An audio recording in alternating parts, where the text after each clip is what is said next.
Hi everyone, I'm Graham Maidment. I'm from the UK government, and welcome to one of the coolest events of COP. So it's great to see you all here. And I just wanted to do a little quick introduction before I hand over to the real people that are going to tell you stuff.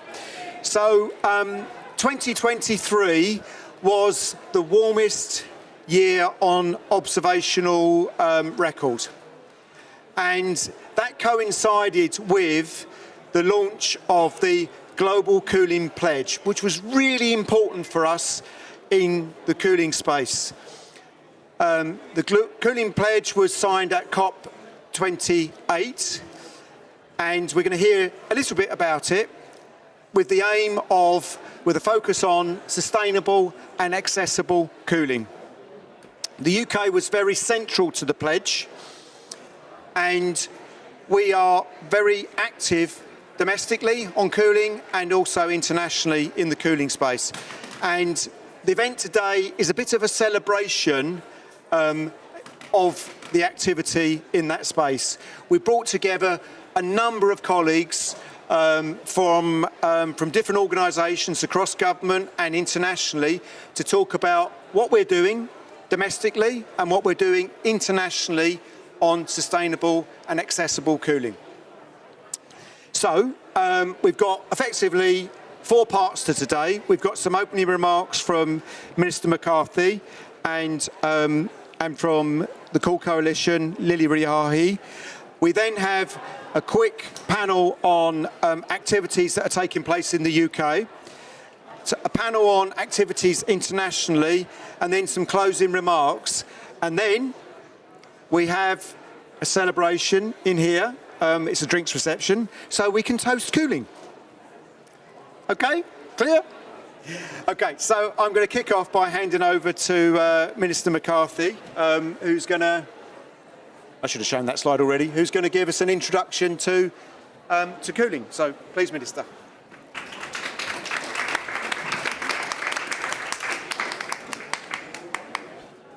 Thank you. Thank you. You already stole my joke about it being the coolest event in COP, so there you go. I think it's fair to say this is an issue that doesn't get talked about enough when it comes to the fight against climate change, but it is absolutely critical that we act on cooling if we are to meet net zero in a warming world. Can people hear me okay? Yeah. Cool. Okay. Cool. Just last month, the UN's emission gap report said that we are now on course for a 3.1 degrees temperature rise, leading to further catastrophic weather events. And extreme temperatures pose one of, if not the biggest danger to human life. Already 30% of the world's population is exposed to life-threatening temperatures for at least 20 days of the year. That is nearly 2.5 billion people. According to the Cool Coalition, cooling will be one of the top drivers of global electricity demand over the next 3 decades. By 2050, space cooling alone will consume as much electricity as China and India today. So as the temperatures rise, international collaboration remains a critical enabler for delivering impact. The UK is already taking action to reduce inefficient, pollutant cooling from many sectors, and we are actively involved in action both domestically and internationally, and you'll hear about some of that in this session. We are proud to have played a key role, as was already mentioned, in launching the Global Cooling Pledge at last year's COP28. And this pledge sets out a joint international commitment to mitigate emissions from cooling, as well as promoting access to sustainable cooling. One of its key commitments is to work multilaterally with our global partners with the aim of achieving a 68% reduction in global emissions from cooling by 2050. Another commitment is to develop a cooling outlook, and this will involve the development and publication of a plan which brings together all our activities in sustainable cooling in one place, but also identifies gaps and opportunities. The pledge has now been signed by 71 countries, and I'd like to give a special thanks for the hard work of the UNEP-led Cool Coalition, who have been instrumental in its deployment, and I'm delighted we have the Global Coordinator, Lily, here today, who will speak straight after me. The UK is a supportive member of this coalition, and we will continue to do all we can to achieve the required reduction in cooling-related emissions. For example, we are supporting the African Centre of Excellence in Sustainable Cooling, focused on the development of sustainable cooling solutions in Africa. We're also providing leadership of the Super Efficient Appliance Deployment Initiative with the IEA. And we are supporting the £1 billion Ayrton Fund with a specific focus on technical assistance and knowledge transfer from the UK. The Ayrton Fund aims to accelerate the clean energy transition in developing countries by creating and demonstrating innovative clean energy technologies and business models. It will demonstrate UK leadership and expertise in cutting global emissions through world-leading innovations.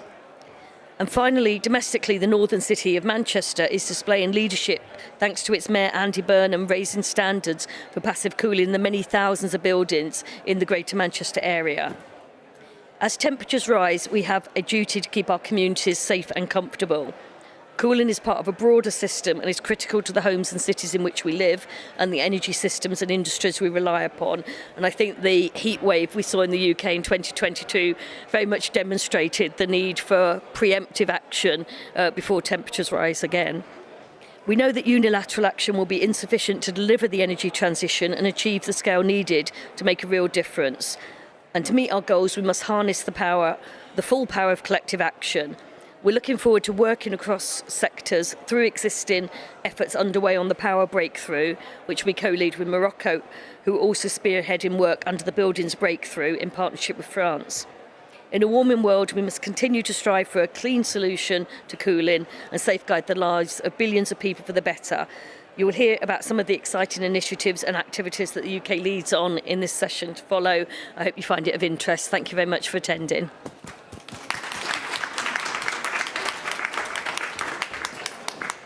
Thanks very much, Minister McCarthy, for your support and your encouragement and shining a light on this really important topic.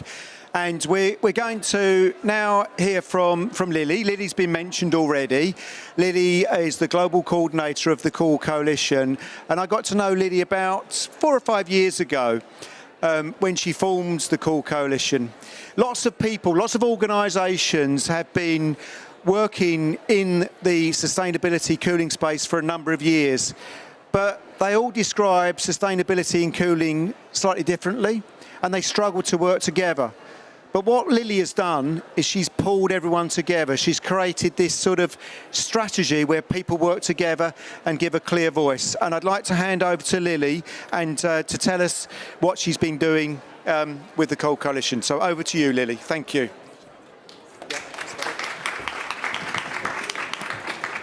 Thank you, Graham. Can you hear me with this? Yes? Okay, great. Yeah, I think if there's one thing that unites all of us, it's that we're all increasingly feeling the heat. As Minister McCarthy said, extreme temperatures are no longer a 1 day, a 1 week, or a 1 month phenomenon. And behind these record-breaking temperatures are real human lives and economies at stake. Extreme heat amplifies inequality, it inflames food insecurity, and it pushes people further into poverty. And as said by the UN Secretary General in his call to action on extreme heat, we must respond to the impacts of extreme heat by massively scaling up access to low-carbon cooling. Cooling is much more than air conditioning, although that is important enough.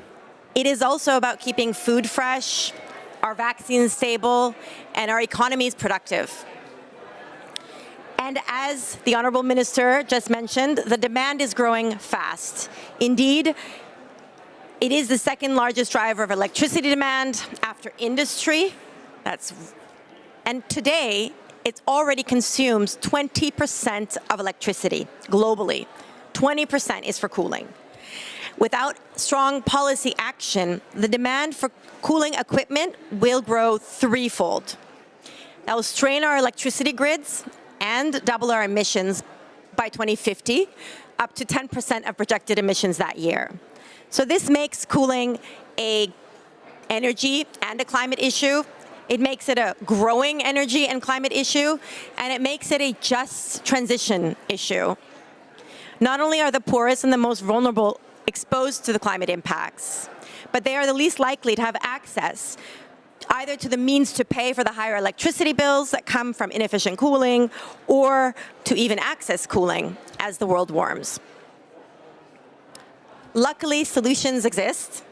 UNEP's Global Cooling Watch report, prepared collectively through the Cool Coalition, shows us that concerted action on 3 measures: passive cooling, so urban design, nature-based solutions, reflective materials, smart buildings, passive cooling, energy efficiency of equipment, and the faster phase down of refrigerants, or fast action on refrigerants, can deliver over 60% of emissions while protecting an additional 3.5 billion people from the impacts of extreme heat.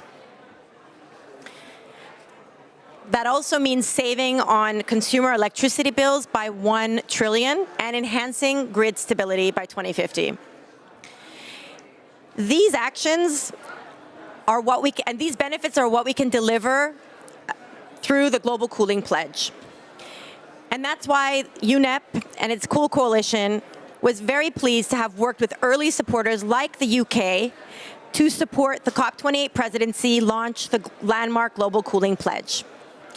The UK, as an early supporter and as an executive committee member of the Cool Coalition, has been instrumental in the design and delivery of the Global Cooling Pledge, which calls for integrated action on all 3 fronts: passive cooling, energy efficiency, and fast action on refrigerants.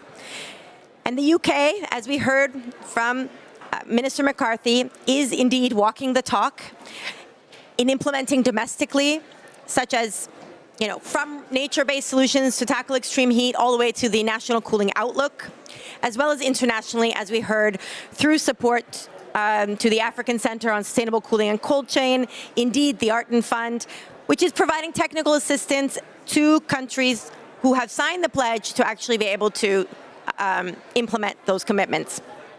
So I would like to personally thank you, Minister McCarthy, for your continued support and leadership on the global cooling agenda. It's an international challenge, and we really must work together if we're going to keep the 1.5 degrees in reach. So my thanks to you all again, and especially to the UK for bringing us here this evening to recognize the importance of cooling. I hope we can take the momentum we have, push on action, and deliver crucial results on the ground. Thank you very much.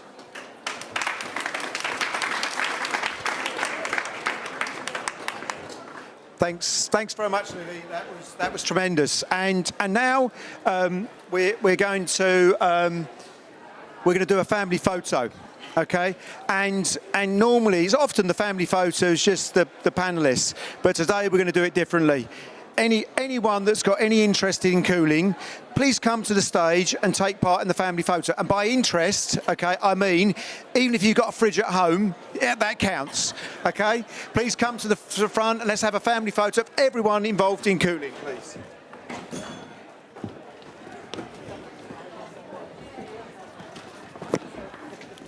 I did the same last year.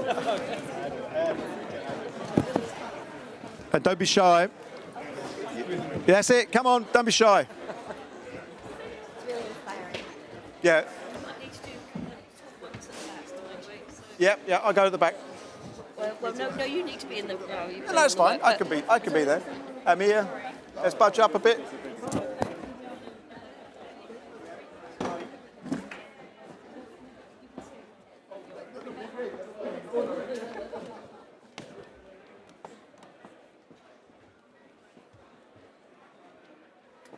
One, two, three. Refrigeration!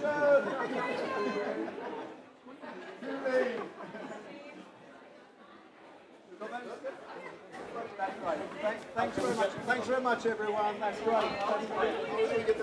We will circulate. Yeah, we will.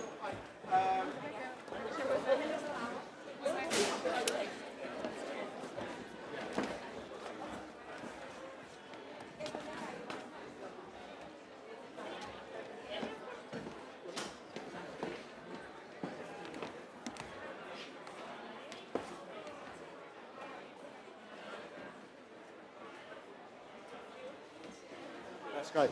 Okay, thanks very much. Thanks. Sorry, I've got to shoot off, That's fine. Thanks very much.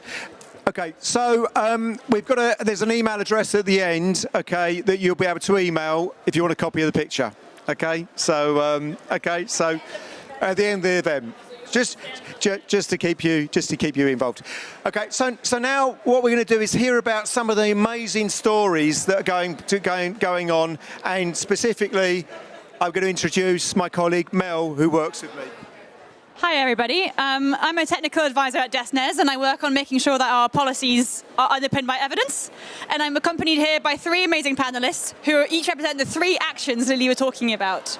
So if we just go to the next slide, we'll just quickly see why, I told you I'm a technical evidence person, so I have to start this with some technical evidence, showing you guys how much the cooling demand has increased from 1982 to 2022 in loads of different European cities. So cooling is a problem for lots of different cities and lots of different environments.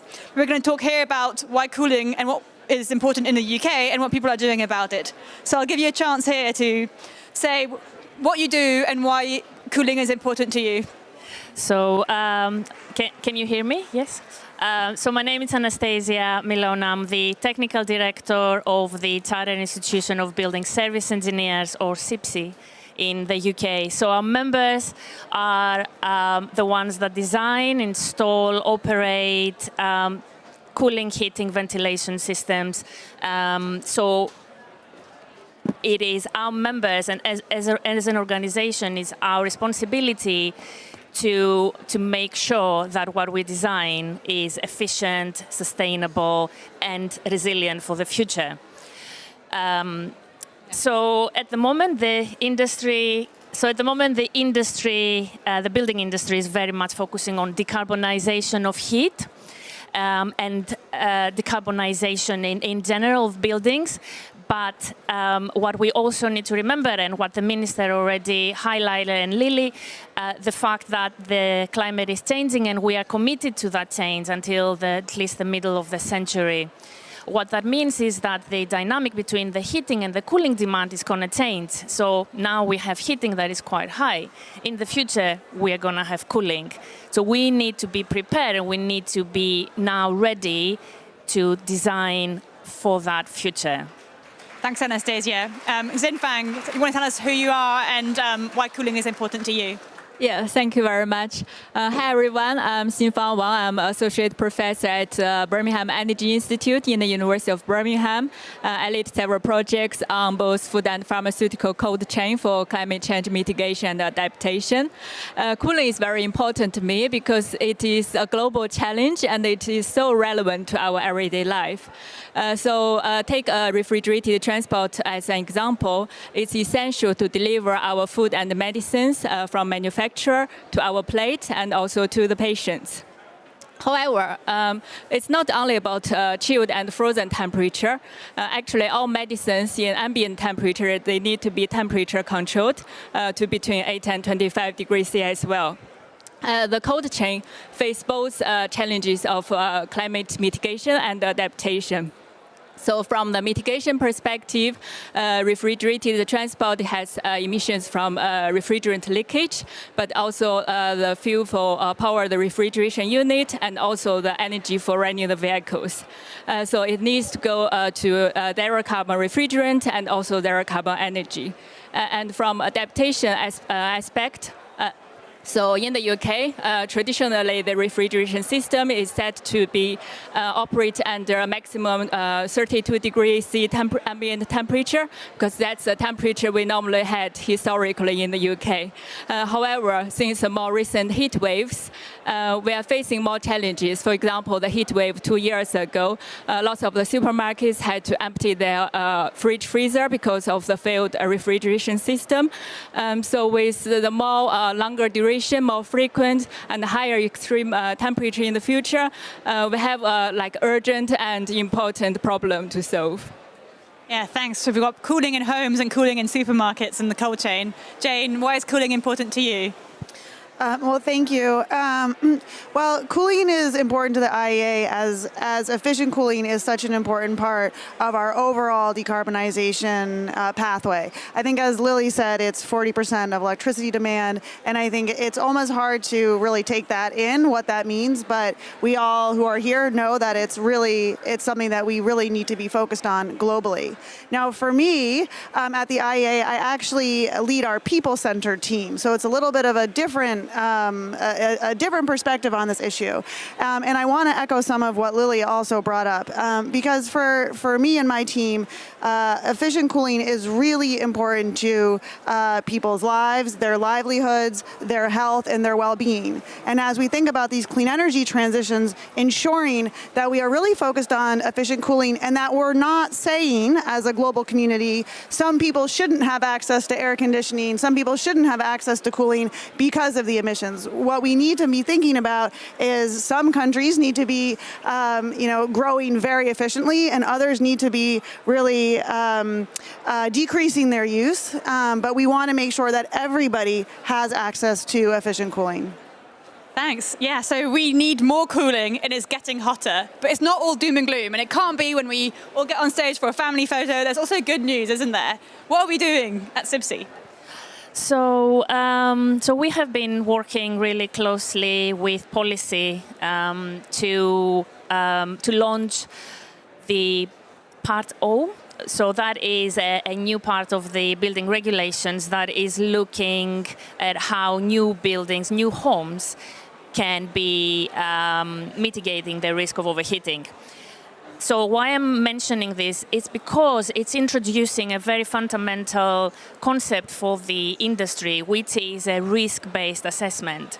So we don't know how the climate is going to change, but we are very privileged in the UK. We have the UK climate projections, and that provides us with multiple scenarios of how the climate is going to change. So we took that and we created various what we call weather files that you can check the performance of the building and assess how it's going to respond to these different climate scenarios. Okay, that's great, but that's future-proofing new builds. What about existing buildings? Yes, very good question. Yes, so yes, absolutely. And this is, if you want, the next challenge. We have a massive stock that at the moment is overheating already, and that is just with today's climate. If we are talking about future increases in the climate, then we need to address the existing stock. The challenge with the existing stock is that you have less options. So with a new stock, with a new building, you can change the fabric, you can have shading, you can do things that it's much harder to do in the existing stock. So, but there are solutions, and so the next challenge now for policy and for industry is to start looking at existing stock and start future-proofing it with systems and also passive measures, very important. Yeah, because sometimes insulating can stop overheating, but also, right? So it can also be good to insulate. It's good. Insulation is very good. The problem with insulation is that it needs to come with ventilation, because otherwise, if you have an extended period of hot event, it just accumulates. It stops it, it delays it, but it accumulates slowly. And then you need to have the kind of natural ventilation options to take the heat out of the building. Yeah, because you don't want to trap the heat in. No. Yeah. Thanks, Anastasia. We're not just trying to keep our homes cold, aren't we? We're also trying to keep our food and our pharmaceutical products cold, and we're going to need that more. What solutions are there for that? I think one thing we definitely need is we need all stakeholders to take a whole systems perspective and collaborate together. So the whole system perspective need to consider all the different disciplinary aspects and also the interlinks among them. So it's not only about technology innovation in refrigeration system, transport system, or energy system, but it's also about policy and regulation. For example, how they track the number of refrigeration units and monitor them, and also look at the financial barriers for the industry, what support and innovative business model need to help them with the transition. but also, for example, what need to be trained of the staff member and the younger generation to work in the cold chain sector, and how the consumers' behaviors would shift the future of the logistics and the cold chain. So, for example, since the COVID pandemic, more consumers has transferred to more online shopping for food rather than going to a supermarket in person. So lots of supermarkets had closed and transferred to more online delivery, and this would transfer or change the logistics towards more last mile delivery with vans and probably less use of trucks and trailers.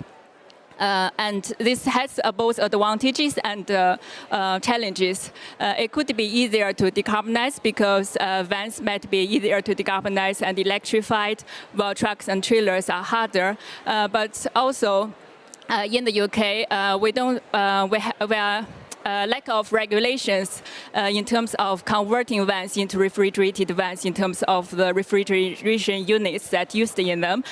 So if like the vehicle go across the border, they need the we call it ATP certificate to approve their refrigeration units. But if they only travel within the UK, there's no such regulation. And that's what most refrigerated vans do. So it's a good example to show that how the policy need to follow with the industry for the shifts that's actually transferred by the consumer behaviors. So we need all the stakeholders from the industry, the government, academia and also citizens to work together. It's a complex system. That's why we tend to often run the participatory system mapping workshop, which have all the stakeholders across the sectors to sit in one room and have the discussion. And the aim is exactly to help all stakeholders to visualize the complex systems and then see how the change in one area or one factor could lead to unintended consequences in many other areas. The last point is that the cold chain is a global system. So so the UK import lots of food and medicine products from across the border, like in the UK or the rest of the world. So how those countries are affected by the climate change will directly affect the security and quality of the product supply in the UK. Yeah, thanks, Jingfang. So you're saying how we all need to work together to make sure we decarbonize the whole system, but we also need to make sure that the technologies exist, right? So that, as you were saying, Jane, that it has to be accessible to all. So what innovation is needed to make sure that we have the technologies there to achieve this global change we need? Well, first of all, let me give a big shout out to the UK and to the SEED initiative, the Super Efficient Equipment and Appliance Deployment Initiative, of which the UK is one of the 4 key members, or the 4 lead members. For those of you who don't know, SEED gathers 25 member countries sharing experiences on all aspects of product efficiency. So ACs and cooling is one part, but also on other appliance-related topics. And I do think that it's initiatives like SEED that bring together different countries to really share information, to share technology, and to push each other, frankly, on things like appliances and standards is really key. But so thank you to the UK for your leadership there. But to answer your question about innovation, so I would say there's a few things. I mean, first of all, we need good standards everywhere. We need good standards, which are the basis, really, of energy efficient products. And that's easy to, we can all agree on that, but we know that that's actually already still a problem. And we need to make sure that there's regional harmonization of these standards, which really empower governments and support stakeholders to make the easiest choice, which is the choice for the best product. Once we see that regionalization of standards for consumers, it's going to become much easier to just not even have the choice. We will drop the worst out of the market, which is really key. 2 other quick points that I want to make. One is on workforce. We have to make sure that we have the workforce ready to really be installing all of the cooling equipment that we need. We know that we already don't have the workforce today, and with what we're expecting in growth to 2030, we're going to have a problem. And the 4th, and I know that we're all probably singing out of the same songbook on this, is Are you ready? Should we all say it together? Do you know what I'm going to say? Consumer behavior. We really need to work on communicating with our consumers, or else we're not going to get there. We know that the efficient products are out there. We know that they're cost effective and cost competitive, and yet we still see consumers not going for them. So this is something that we all really need to work on together to get to 2030. Can I say something about technologies? Because I think now we are at that point where we are questioning a lot of things, right? So we are talking about heat pumps. Heat pumps not just for industrial buildings, but actually our homes. And now is the point where we need to think about, okay, heat pumps for heating, but what about cooling? How can these systems, heat pumps or other, how can the systems that we install now, we retrofit and install in new buildings, can adapt and evolve to work for a warming climate and change that dynamic between the heating and cooling. So I think now is the time to have, like we were discussing earlier, the new system that controls, that we understand better the demand and the dynamic, and we future-proof our buildings. Yeah, exactly. Well, thank you everybody for telling us a bit more about why we can be optimistic about achieving the cooling demand that we need despite it being a warming world. We've talked about what's going on in the UK, and I bet you can't wait to hear what's going on across the world. So I'm going to introduce you to our next chair, chairing the international panel. Thank you. Oh, you have the... Yeah, sure. Perfect. Okay. So, thank you very much for having me, in particular, of course, to the UK for inviting me, but to Graham personally as well, for the great collaboration so far.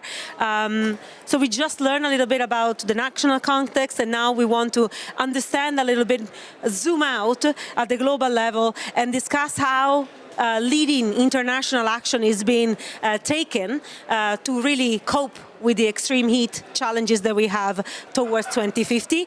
My name is Giorgio Rambelli. I'm the director of the Urban Transition Mission of Mission Innovation.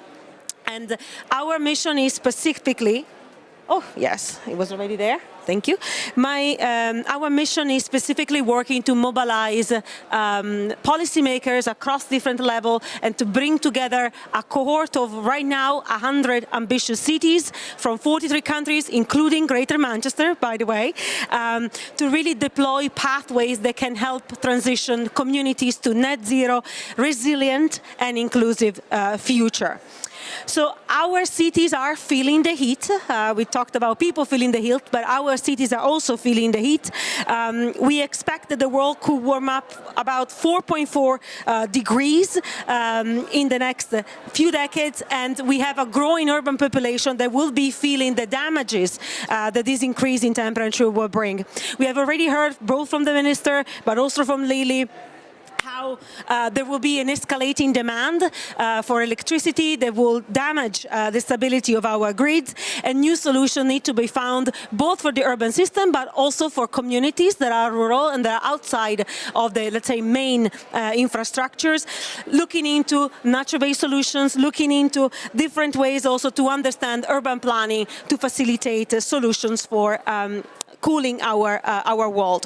We also already heard a few times how households are already being impacted by extreme heat, and in particular how the most vulnerable are the ones paying the biggest toll on this, creating a de facto cooling poverty that is increasingly across the board. So with this panel and with this consideration at the backdrop, we want to discuss key challenges across sectors. We also want to understand what solutions are out there across the world to accelerate access to sustainable cooling, and also what type of knowledge, opportunity, and technical assistance is available to help this important transition happen. So I would like to call on stage my wonderful panel now. First and foremost, Jakub Verba is a senior researcher lead at the Energy Saving Trust. I will also call up on stage Dr. Jean-Baptiste Ndahetuye from the Africa Center of Excellence for Sustainable Cooling and Cold Chain. And then finally, last but not the least, Paul Durant from the Department for Energy Security here, host of us from the UK. So thank you very much for joining me in this panel. I don't see Jean-Baptiste. Oh, he's online. Great. Hello, I'm Jean-Baptiste. joining online. Thank you. You can hear us? Hello. I can hear you very well. I can hear you very well. Do you hear me? We can hear you perfectly. And you know what? I'm just going to go closer to my panelists, if you don't mind. Perfect. And similarly to the previous conversation, I think we want to start by asking personally to all of you, why is cooling so important for you? And not just for you, Jakub, maybe I will start with you, but also for those who lack access to reliable cooling solution in off-grid areas. Thank you, Georgia, and thank you for having me. My name is Jakub Verba, and I lead the Energy Access Research Portfolio at Energy Saving Trust. Energy Saving Trust is a UK-based organization aiming to tackle the climate emergency. And as many of you may know, most of our work is focused on the UK on energy efficiency of buildings. But what I will talk about today here is about our work in the international team, which is supported by the UK government through the Transforming Energy Access platform, which is part of the wider Earth Fund challenge that was mentioned by Minister McCarthy, where sustainable cooling for all is a very important challenge for all of us to tackle. Now, many of us take cooling services for granted, but there are 1.2 billion people, so 1 in 7 on this planet, who have no access to reliable cooling. And this lack of access is mainly because people who lack access to cooling are mostly in off-grid rural areas where they have no access to electricity, and therefore their access to cooling solutions is very limited. Now, this gap is most staggering across 3 sectors: in health, of course, to save the vaccines; in agriculture, to reduce post-harvest losses and improve food security, to store fresh produce; and perhaps most importantly, in space cooling for people to cope with these extreme heat waves, especially in the global south, that are becoming more and more frequent, as Lily mentioned in the opening remarks. So what I would like to talk about today is about the off-grid cooling, its importance, and put it on the agenda at these cooling discussions. Thank you. Thank you very much, and also thank you for reiterating how, when we are talking about the challenges that cooling is bringing to us, we are not talking just about energy, we are not just talking about even the comfort within our buildings, we're really talking about instrumental parts of our system, like the food system that you just mentioned, and of course health. So thank you very much for that. Jean-Baptiste, I'd like to come to you, if that's okay, and ask you the same question. Why is cooling important to you, but also why is cooling important for the access to sustainable cold chain solutions in Africa in particular?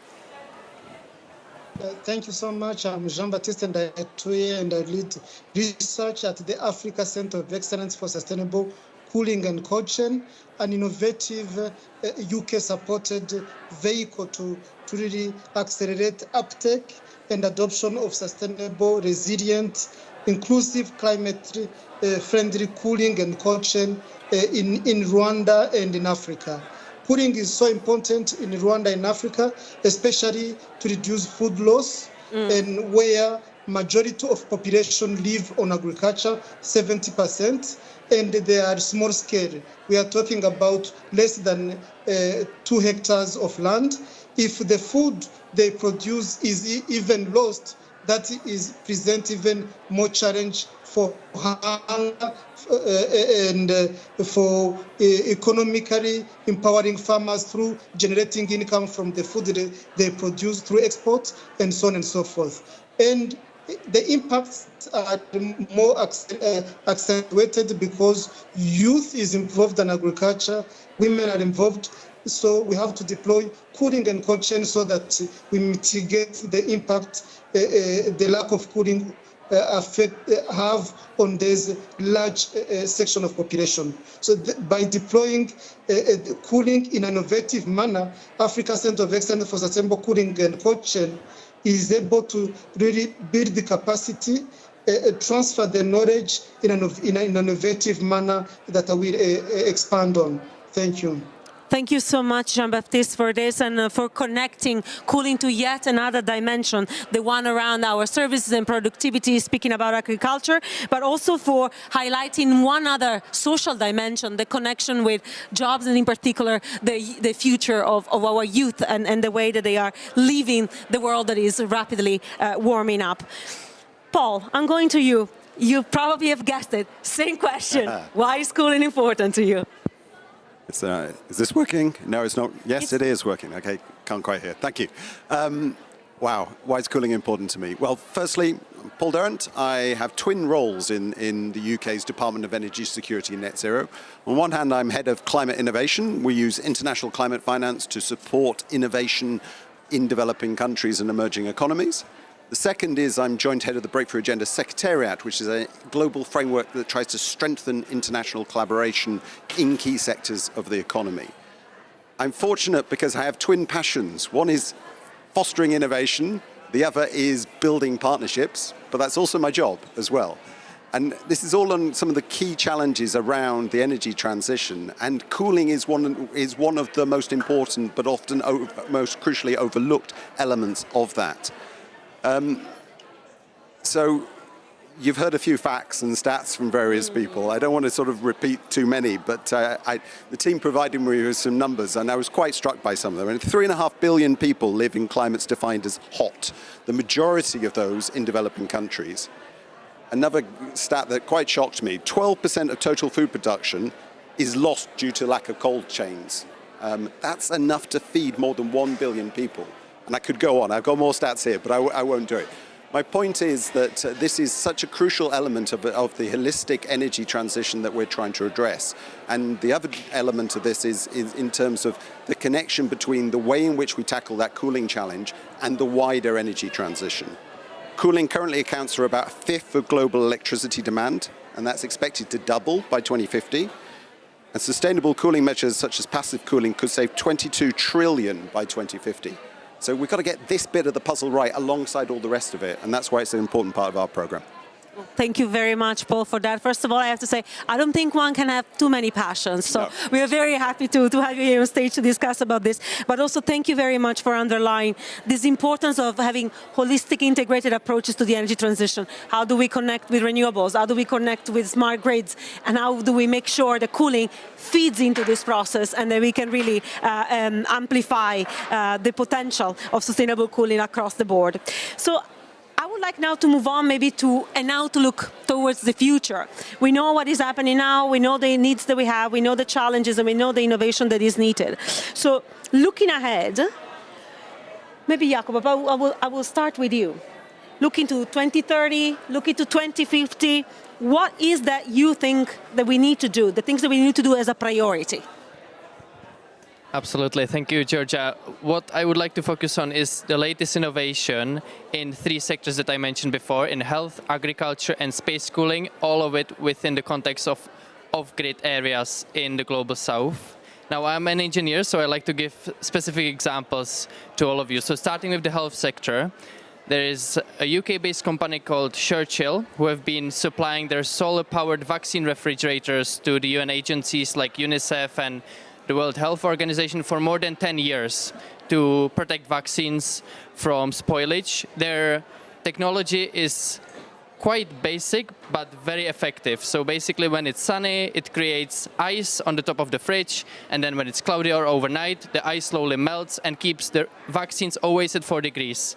Because the beauty of water is that it's the densest at 4 degrees, and that's what most vaccines like to be stored at. So they have been using this technology for more than 10 years, and then with support from Efficiency for Access Research and Development Fund, they were able to redesign this fridge for off-grid solar contexts in sub-Saharan Africa. So they managed to reduce the cost 5 times and then distribute these refrigerators to micro-entrepreneurs in villages in East and West Africa to sell cold milk and cold drinks. Now, of course, this is quite a nice success story, and they have sold thousands of units in East and West Africa, but the challenge is that only 0.2 people in 0.2% of population in sub-Saharan Africa have access to a solar-powered refrigerator in rural areas. So again, the opportunity and the challenge is still huge. Now, moving on to agriculture, as Paul mentioned, if we manage to integrate sustainable cold chain within the agriculture sector, we can save these 12% of the global food produced, and that would save more emissions than the entire global shipping sector. So again, the opportunity is huge from a climate mitigation perspective. There are already some solutions like solar-powered walk-in cold rooms that are used to store fresh produce like fruit, vegetables, meat, and dairy, but these are very expensive to purchase upright, and so some innovative solutions like cooling as a service is needed to make this accessible. Now, this week we published a new report called Cooling Atlas, together with EMPA, Swiss-based research institute, and Wageningen University of Research from the Netherlands, which aims to inform policymakers about all these solutions in the agriculture sector to store fruit and vegetables that include passive and active solutions. Because sometimes I feel like we in the development sector always jump at like the most fancy solution that's usually active, solar powered, but also the most expensive. But in some contexts, more appropriate technologies might be more useful, especially for local markets where the cold chain doesn't have to be as long compared to export. And now, very quickly on the final sector, space cooling, which in off-grid context is the most challenging one. There's only one affordable and accessible solution today, and that's the mighty fan that sits there in the corner. There are solar-powered fans that have been sold only in the past 12 months, 1.2 million of them in East Africa, West Africa, and South Asia by off-grid solar companies. But the challenge with fans is that they only work until the wet bulb temperature. Now that's quite a technical term, but basically when it gets really hot and humid, the fans stop working because our bodies cannot cool down by the circulating air. And so with heat waves that are extreme, like in India 6 months ago when the temperature reached over 50 degrees Celsius, these fans are essentially useless for people to cool down. So we really need new technology solutions for off-grid space cooling for people to essentially survive in these areas. So just to close, I would like to remind everyone when we talk about cooling that off-grid context should be part of the discussion, and especially space cooling is extremely important to have new innovation, because otherwise many people who don't have access today will be in trouble. Thank you very much for that and for giving us some concrete example of how innovation can indeed make the difference, but also for telling us about innovation in the way that we are financing this solution. You were talking about cooling as a service, so thinking a little bit outside of the box also about that. And then finally, how to think very thoroughly about the solutions that we have. Local solutions, sometimes even traditional solution can help us as long as they are appropriate for that specific need. So thank you very much for that. Jean-Baptiste, maybe go to you with the same question. Looking ahead, you can pick 2030, 2050, your choice. What is the thing that you think we absolutely need to do? Yeah, thank you so much. In the developing country perspective, we need to scale up really capacity building, training, really to reach critical mass of people to drive access to cooling to so many people who are in the cities, but also who are in the rural area. That is really one aspect, and that aspect we are grateful that UK is supporting the center to do that. We are training community mobilizers, technician operators, even policymakers really to be aware of innovations that are out there that are sustainable, and so that also policymakers can really draft policies that enable that access to sustainable cooling. The second aspect is really a technology demonstration to the people who will need to use these technologies, who are in the communities, who are in the rural areas, but also who are in cities. So at the Africa Center of Excellence for Sustainable Cooling, we have a space for technology demonstration so that people can see, touch, and really believe it, and that behavior change happens when people can access, see it during a demonstration. Innovative technologies such as SureChip that my colleague mentioned is also here. We demonstrate it so that people can see that it doesn't use bad refrigerant, it doesn't use, it uses solar, and really it can be demonstrated on, and people can see it and be able to access it, maybe buy it if they can. And Third aspect is really in developing countries we are promoting community cooling hubs so that we can accelerate access. So in rural area, typically people live in distant places from one household to another, and we promote access by building community cooling hubs where different community can aggregate their food, can access to medicine that are stored at the hubs, but also can get comfort in seasons of heat wave, and really we need to accelerate the access through such hubs in communities. Thank you so much. Thank you very much for that, and really for telling us about also the scale in which these solutions need to be deployed, and also for reminding us people are experiencing the heat. Why not allow them to also experience what it means to be able to utilize and to have access to these solutions that we are developing. And you also reminded us of the importance, of course, of knowledge, demonstration, technical assistance. Paul, I'm going to you. Yeah, thank What you. do we need to do by 2050? Well, we need to do more and more of what we're talking about here. Some great examples from colleagues there of some of the innovative approaches that are already out there. So the first thing, of course, we need to do is to get those deployed on a wider scale, and that will require finance. I might circle back to that later. But we need much more of that type of innovation, and crucially, we need innovation that is adapted to, suitable for the specific context of different countries, different regions, different geographies. So, I mean, with that in mind, across the energy transition, almost half of the emission reductions needed to meet global, actually a third now, it was a half a couple of years ago, it's now a third, need to meet our emission reductions by 2050 come from technologies that aren't yet commercially available. There is a lot of scope to still innovate, to make things better, more efficient, more effective. In cooling, most cooling technologies are highly inefficient, as we're hearing, rely on climate-damaging fluorinated refrigerants, and innovation is scarce in cooling compared to some of the other sectors we look at. We work across multiple sectors, and we're just not seeing the weight of activity and support in cooling that the size of the challenge would justify. And this is where the Ayrton Fund that you've heard about already is really trying to help. So the Ayrton Fund targets its interventions on research, development, and demonstration of clean technologies and business models. It's a $1 billion commitment over 5 years. We're in year 4 now of that commitment, and we hope that it will be extended beyond that to support innovation in developing countries.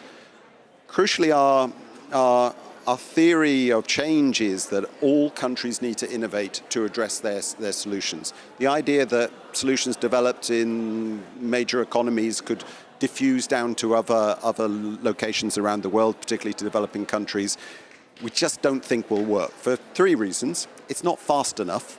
We need innovation to be happening everywhere to tackle the climate crisis at the pace that's needed. It's not fair. There's economic benefits to be got from innovation. That should be realized in all countries and in their locations.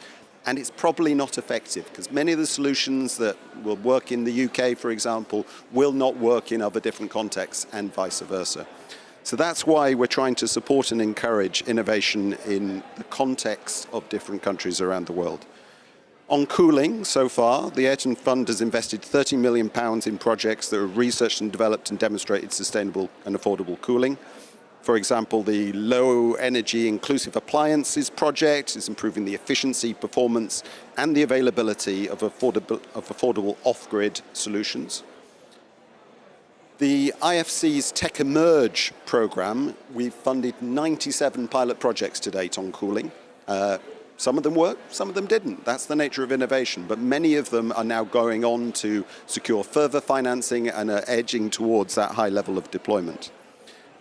And at COP last year, we announced a further 20 million of funding for the Sustainable Cooling Initiatives with IFC, which builds on that Tech Emerge program and is supporting similar projects, and we're seeing a pipeline of things coming through. So there's reason to be optimistic that we're seeing those solutions. The scale is not there yet, but there is the potential to do so much more, and let's exploit it. Thank you, and also thank you for underlining how you might not succeed at the first attempt, but failing forward is equally important to learn about how to find new strategies and new solutions. So I want to thank very much Jacob, Paul, and Jean-Baptiste for all the insights, the incredible solutions, the challenges that you brought to us, but most of all for keeping this conversation cool. And now a big round of applause to the panelists, please. And Graham, back to you. Thanks very much, and thanks very much to Georgia and to Melanie for taking us through those discussions, and thanks very much to John Baptiste for joining from Rwanda live. So giving up his Saturday from Rwanda to come and share his thoughts. So today was about a celebration for cooling. And we were trying to celebrate all of the activities that are going on. Before I hand over to Hubert, I just wanted to remind everyone that in about 3/4 of an hour's time, there'll be a drinks reception just here in the UK Pavilion. Please come along, please stay, please have a drink, and please toast cooling. Okay, it's not going away. Okay, and we need to work together better. But I'm going to hand over to a colleague I've got to know really well recently. We're Facebook friends. We're Facebook friends, and we share a lot of common understanding on the topic. He's amazing. Okay, Hubert Zand from Ghana. Over to you, Hubert. Yes. Who's going to close? Okay, so thank you very much, Graham, and quite excited that a lot of conversations went today. I would want to say that all of this should not end as a talk shop. And we heard from the various panels. We all seem to know what we want to do. We all seem to know the right thing to do. But cooling is no more a luxury. You know, coming from where I come from, Ghana, West Africa, cooling is not a luxury because from what Doc said, we are looking at pharmacies, we are looking at post-harvest losses, and we are looking at also the livelihood of the people. And so going into the equipments where air conditioners are needed, before some years behind, when we look at someone who has a house with an air condition, what we think is that this person must be rich. It is no more the narrative. People are saving to be able to get cooling devices. However, equipment technology is also very necessary. And so I was glad when we mentioned about all the types of technology, whether off-grade or on-grade, to make sure that the technology is also meeting some minimum performance standards. And that is why we endorse the cooling pledge. We urge others who are here to come so that we can have an actionable performance on this. And the pledge is here to stay. I don't think it should be one of those narratives where we think it's one of those, pledges that everybody is jumping onto. But we want a pledge that will have action, and we need everybody on board. As I said, cooling is no more a luxury. And we should end here, live here, and make sure that countries are involving cooling in their NDCs as well, so that decisions of COP can also promote cooling together, and we can do it. So, Graham, thank you for the leadership of UK in promoting the cooling pledge, and we hope that there are more things that can be done. I know your temperatures are rising towards 40, in 2022, maybe close to Africa. We live in such situations, but we think that cooling is now something that has come to stay, and we make sure that everybody who is here, staying here for COP, leaving COP to the various countries, should insist that the various agencies that are responsible for cooling should make sure that we are also collaborating. In Africa, last part is that various institutions have various roles to play. The environmental institutes, who are in charge of the Montreal Protocol and the refrigerants and all of that. The climate change units, who are making sure that the NDCs are incorporated into the, requirements of the COP, and also the energy sector that is looking at the efficiency level of the products. We need to harmonize all of this. Harmonize institutions and harmonize the standards for the regional bodies. So this is what I would leave here with, and encourage everyone to make sure that we are championing and having an actionable solutions. Thank you very much, Graham.